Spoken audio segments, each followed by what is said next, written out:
Everybody. Hello, Sally. Gonna just wait a couple of minutes, wait for people to jump on. As like last time, we're recording it, so if anybody does miss it, then yep, we'll be able to watch it back in the future. Hope everyone's having a good day. It's a bit mixed out there. They've got a bit of construction overhead, so apologies if there's any noise. They've been really nice and said they're going to lay off for half an hour so we can try and get this in. Hopefully they remember. Okay, so following on from last week's, which was loads of fun, this week what we're going to be talking about is something that we see at Bondi Behaviours, I know that other dog trainers do as well, so much in pet dogs, in urban environments, and consistently being handled the same way and not necessarily the way that we would handle it. So when we come in, we're often having to deliver this information as to set the foundation for what we're going to teach people in the session. And the more people that are aware of what we're going to go through today, honestly, the better. It would save us probably half an hour off most consults. And that what we're going to be talking about is when you're, hyperarousal. So when the dog is energetic or showing problem behaviors, what we see time and time again is people trying to exercise their dog and burn it into the ground to get a tired dog, and that old mantra of like a tired dog's a happy dog. And it's just a bit backwards. It's happened so many times where we see people trying to tire the dog out to get a well-behaved dog, and it just doesn't add up. And what we're going to go through is what we're seeing people do, why it's a bit dumb, what the consequences are, and then we'll go through some alternatives. So typically what we're seeing, like I say, is they've got a dog that is being distracted easily, it can't concentrate, it's maybe being a menace in the house, it's being destructive, it's attention seeking, and doing basically what we would deem like unwanted behaviors. And people are putting that down to, my God, he's got so much energy, I've got to do more with my dog, I'm going to try and tire him out. There's a couple of reasons. We've got the old mantra from good old Caesar where he says exercise, discipline, affection, with exercise right at the top of the priority list for your dog. And I think that's been a narrative through the years in our dog culture. And so, yeah, I think that's a really strong reason why. There are sayings like tired dog's a happy dog that have come off the back of that. But also, fundamentally in our society, there's an inability to understand dog body language and read the dog appropriately. We often mistake hyper-aroused for happy and agitated for energetic. The symptoms for when a dog gets stressed are what's getting mislabeled, and then that mislabeling leads to misdiagnosis and wrong treatment. When your dog gets stressed out, he's going to seek out comfort and do behaviors that make him feel better. And so when he starts attention seeking, he wants the endorphins that make him feel good.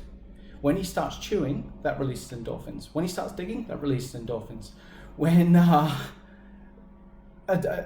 they become little adrenaline junkies and dopamine junkies where they're just trying to get the next feel-good factor. And if we label that as energetic every single time, every time we see those behaviors, we're going to go, oh Christ, he's got more energy, we've got to run him.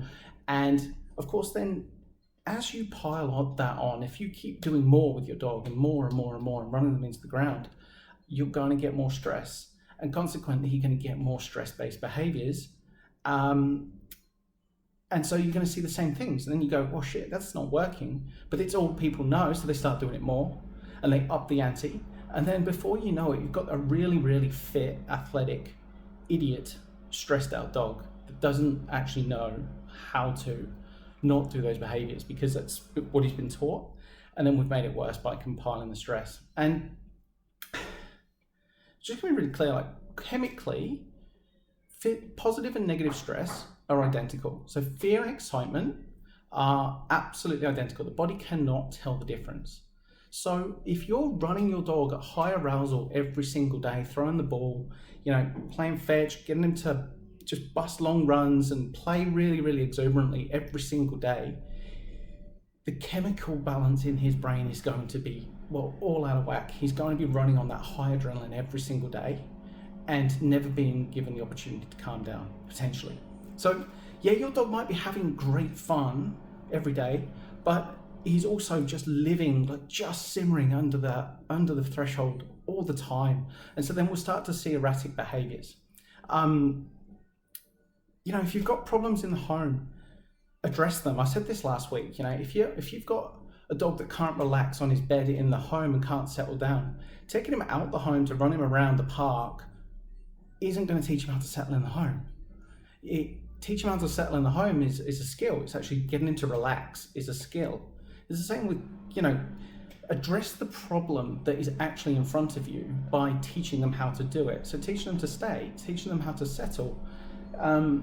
Your interactions with them shouldn't always be exciting. Nobody should live like that. If I saw somebody that was excited to see me every single living minute, it would drive me insane. I wouldn't want anything to do with them. But normally as well, those people are quite erratic, and one minute they're really excited and the next minute they're a bit distant or angry, and just not somebody I want to be around. Actually, your best friend is somebody that you can relax with, and that's what we should be teaching our dogs to do. By not addressing it, that way, if we got a problem in the home and we're taking it out to the park to run around, it's like having marital problems, and then rather than sitting down and actually talking about your issues, you go to the pub and get fucked up, and you come home, the same problems are in your home. The dog still can't settle in his bed, your wife's still a nightmare, but now you're no longer as tolerant of the situation because you're hungover, and the dog's hungover from his massive run at the park, and so then the problems get even worse. So this is what we're seeing all the time. And so many times we've walked into consults and they're like, oh no, we take him out for 3 walks a day and it's not helping. And people are creating athletes they can't keep up with. And there's all these side effects to that as well. Not only are we compounding the stress of the dog, but there's all these other side effects. Like when you take it out to the park and always rev it up at the park, before you even get there, he's going to start getting excited to be there. Then you've got behavior issues at the park because his state of mind there is bonkers. Because every time you got there, you went hard and drove him really high level of arousal. You've got the fact that a lot of the games that people play with the throwing the ball and running and things like that, there's a real absence of communication. So there's a real absence of verbal interaction with the dog. So they'll throw the ball and throw the ball and throw the ball, and you end up with these dogs that will bark to get the ball thrown, and then people panic because oh Christ, he's still going, I've got to throw even harder and faster and further and for longer. And then when it comes down to actually having to communicate with the dog, the communication skills aren't there. We turn up to the session at that point and they've tried running them, they've tried throwing the ball, and we're like, okay, can you get him to lay down? They're like, no mate, no, what is that? Why would we need that? He's energetic, so we needed to run him. So it's a bit of reverse engineering on how we want people to perceive it. We want people to remember when you see that dog pacing, when you see that dog panting and, with that big smile on his face, the really heavy panting or attention seeking or destructive behavior, don't automatically assume that he's energetic and you've got to do more with him. Sometimes it might be appropriate to do less. Even if you do something with him, should it be highly energetic all of the time? Could you do something instead, like teaching him how to sit and stay and settle instead? Build up the verbal relationship with your dog so that he actually understands what you're asking of him, so that you can avoid correction in the future. It's not a coincidence that we see these problem behaviors come into dogs at the age of between 9 and 18 months either. They are, we've obviously got the fact that they're going through hormonal changes, and I'm not taking away from that, but as owners, we're breaking their brains by that age. By that age, people have normally really upped the ante in what they're exposing their dog to and how much they're doing with their dog. And come 9 months of age or 18 months of age, when they're at their really sensitive points, we're seeing dogs suffer with a lot of adrenal fatigue. So we're having to go into these juvenile dogs and go, well, slow it all down. Give them a break, give them the opportunity to settle, teach them how to settle. It's not just a case of, by this point, they probably don't know how to. So yeah, it's a lot of work then from the owner to actually have to guide them and make decisions for their dog, because their dog will have that, by that point, have learned how to live. And the way that it knows is to stay busy, to stay vigilant, to stay awake, to stay alert of the next change in its environment, and to attention seek to get you to do more, because every time it does, it releases that little sense of dopamine and adrenaline. It makes it feel good in the moment, but it doesn't solve the bigger problem, because the dog is actually exhausted and needed your guidance and you to be a decision maker for your dog and go, yeah, I know that's what you want and that's what you know, but that's not necessarily the right thing.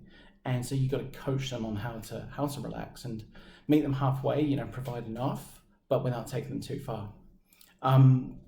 When it comes to working with aggressive dogs or anxious dogs, the really high states of arousal for exercise aren't necessarily, they're not really something we would advise.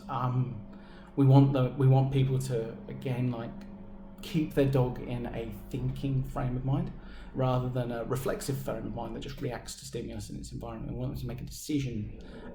So lots and lots of aerobic exercise is really good, but also, nobody's ever called a dog trainer when they can't really communicate with their dog and just get it to relax. And that phone call's never made. So what we want people to do is be proactive and have what we call a calm first approach.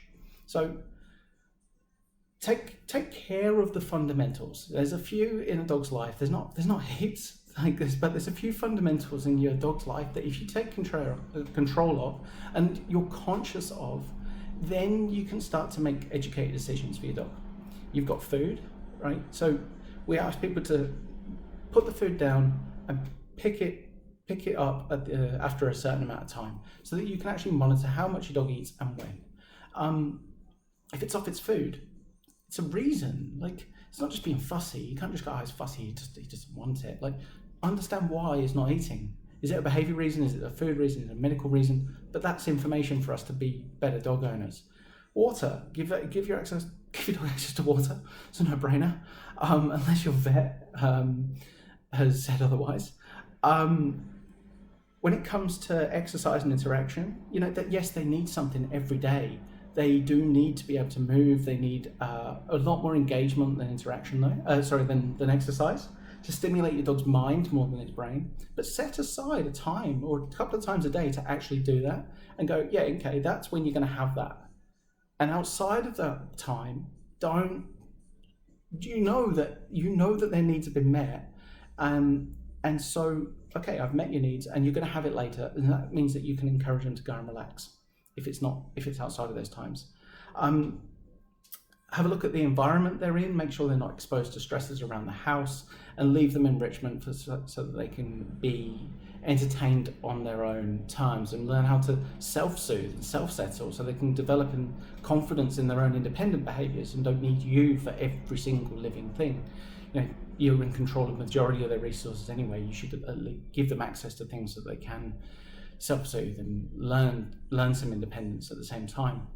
And make sure that they're healthy ones. I'll talk about this another day, but healthy options that actually aren't always stimulants available to them, leaving things that help them pacify them rather than amplify them. And look, if you've got those things out and you're conscious of those few things every single day, you've got the food, the water, the interaction, the exercise, and their enrichment, and where they are. When your dog starts acting up, when your dog starts displaying attention-seeking or destructive chewing or things like this, what you can do is, rather than just jumping up and going, oh shit, I need to do more for this dog, he's never enough for this dog, you can ask yourself, you can think to yourself, go, right mate, you've been fed, it ain't that, you've got access to water because I'm not an asshole, I'm going to take you out for a walk, I need some patience from you, you can't, nobody should be dancing around just because their dog said so all the time. I'm not saying don't meet their needs, I'm saying don't dance for them all the time. You've gone through that list, you've ticked them off, right, yes, done, that's coming later, that's happened, right, done. Go and lay down, mate. Just go and lay down. actually being able to go and relax is a massive skill for a dog. And some of them just really, really, really struggle. Some of them don't. And sometimes this information might be completely irrelevant to so many people. I've got 2 dogs in my house, and they are the polar opposites to one another. And these 2 honestly give the best example of this ever. It's the way that their brains work, and it's their genetics. It's not me as an owner. It's not necessarily their learned history, because one of them's 10 as a rescue and the other one's a puppy, But it's the way that they digest information that's presented to them. They could get presented with the same thing and have completely different reactions. So if I take my dog down to the park, and they come across a couple of dogs, and one of them, it was maybe excitable and a bit more energetic than the average sniffing walk that we have on most days. When I get home, my older dog, but the more balanced brain, the one that actually just takes it in his stride, he goes and lays down. He gets home and he falls asleep, and he's the world's easiest dog. My other dog, the younger one, but the one whose brain genuinely just doesn't work brilliantly, he gets home and that takes its toll on him. He can't settle. He starts pacing. He starts scratching and chewing obsessively. And to the untrained eye, this will look like the dog that you need to do more with later that day, because he hasn't been able to stop. He hasn't been able to switch off. Now, to be honest, I treat that the exact opposite. What I know is that dog hit threshold earlier that day, and we're now watching the consequences of that. Whereas, so if I was going to take either of my dogs out later that day, I'd take out the one that's been asleep all day, because he's had time he's took that information in his stride. He's taken that event and gone, yeah, that didn't really faze me, mate. I'm just going to go to sleep now, and I'm going to be ready for the next one. But this ties into our culture. If we see the Otis, the nutcase dog that I've got, if we see him, everybody labels him as energetic. Whereas if we see Django, they go, oh, look, he's so sleepy and dozy.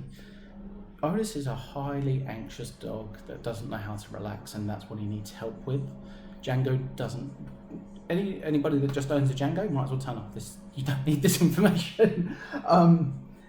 But in the urban environment where the dogs are exposed to so much, it's not necessarily always genetics. We're seeing owners throw their dogs into so much that they're teaching their dogs to be on alert all of the time, and their nervous system's just never allowed to turn off. So I'm just going to check my notes. I'm going to keep it relatively short today. We've been really fortunate with the construction work not going off. Well, look, just to highlight, that's why I check the notes, just to highlight what we can do instead, have that calm first approach, take control of the variables that are actually in the fundamental parts of their life, communicate with them rather than run them. The more physical control you're in of your dog, the less control you're actually in. So communicate, build up that verbal relationship. And rather than having a goal of a tired dog, have a goal of making them feel safe, settled, and comfortable. Because that dog doesn't show behavior issues. That dog doesn't have behavior issues because his brain's working perfectly. And if you do that, then you're gonna find that your dog quality of life will go through the roof, and the relationship between you and your dog will also improve. You'll understand him more. You won't feel the guilt for not doing as much with them, and you'll also just be actually meeting their needs. I'm going to just shut up for a minute. I'm going to give you all a chance to fire off some questions. I'm going to answer as many as I can. I might cut it off if we start getting building work noises happening again upstairs. But yeah, any questions, guys, just fire them off. I'm going to take a second and make sure that I have actually addressed everything that I wanted to.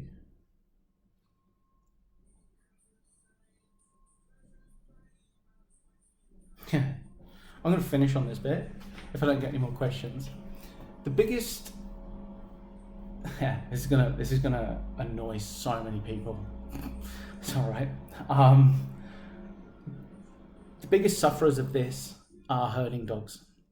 Herding dogs are the most misunderstood type of dogs. So I'm talking Kelpies, cattle dogs, border collies. Any dog that was bred for herding. These dogs, we were breeding for really exaggerated parts of their brain, the predatory sequence. We were breeding for dogs to be hyper alert all the time, hyper vigilant, to stare at things and in case they moved, and if they moved, to chase after it and stop it moving. We called that herding because it was something that we've labelled. We were breeding for fear of change. These herding dogs show the most stress signals, and they're the ones that get misunderstood the most. And so ask yourself, how many herding dogs, border collies, kelpies, cattle dogs, do you see in dog parks being social with other dogs over the age of 18 months of age? There's barely any. And I guarantee that one that you know isn't ball obsessed, because the owner's like, I just wanted him to be a dog.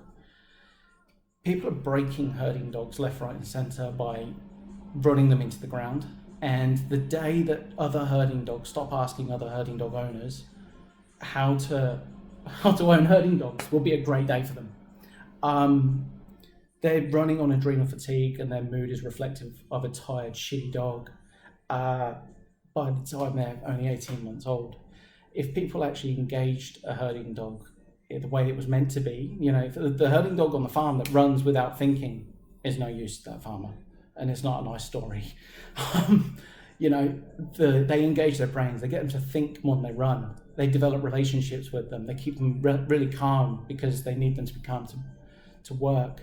And they utilize that amazing brain, but in a healthy way, rather than just stimulate.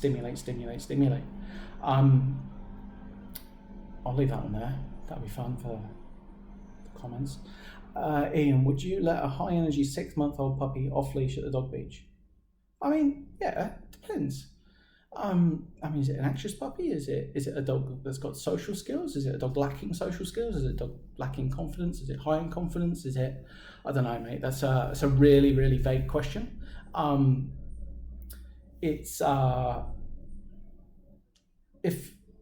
If I go to the dog beach, if I go anywhere, I'm going to concentrate on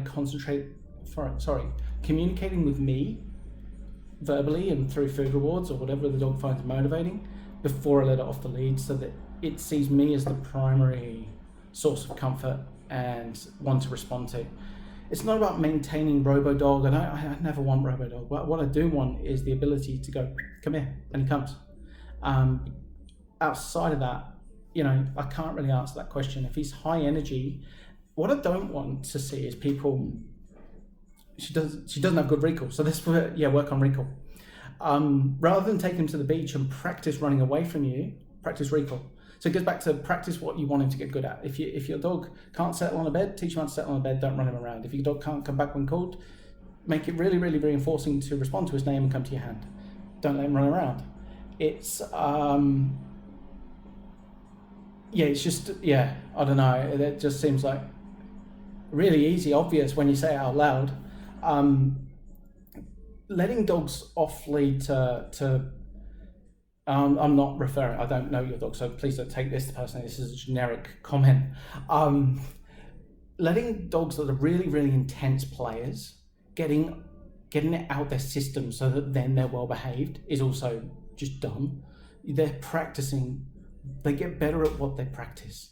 So your dog that is the really rough player that needs another playmate at the same level doesn't need that. He needs to learn how to see a dog and relax so that he can react appropriately around dogs. That's one of the biggest mistakes we see people make. We'll just let him get it out of his system so that then he's well behaved. What part of the day is he going to remember? He's going to remember the really intense, exciting part, not the calm bit afterwards. And he's also going to practice getting to the park, exploding, then relaxing. So you're going to go through that cycle over and over again. I'm going to leave it open for another couple of minutes. Any more questions, guys? If not, I'll turn it off. You can always follow us on social media and comment there. We have got the discussion group, the Bondi Behaviours Bubble on Facebook. We started that last week. It's just, the idea is to create a bit of community for dog owners, dog trainers, dog lovers, just have an open discussion. Standard rules apply, don't be a dickhead. But yeah, come in and you can post stuff about your dog. Myself and the team are going to try and comment as much as we can and provide some guidance in there. And to celebrate the launch of the group, we've actually got 15% off of selected services for this month. So if you've ever wanted a initial consultation with us or anything like that, it's a great opportunity to make the most of it. We've got a discount running for the rest of the month. Hey, Dr. Allison's just joined in. Hello. Terrible timing, mate.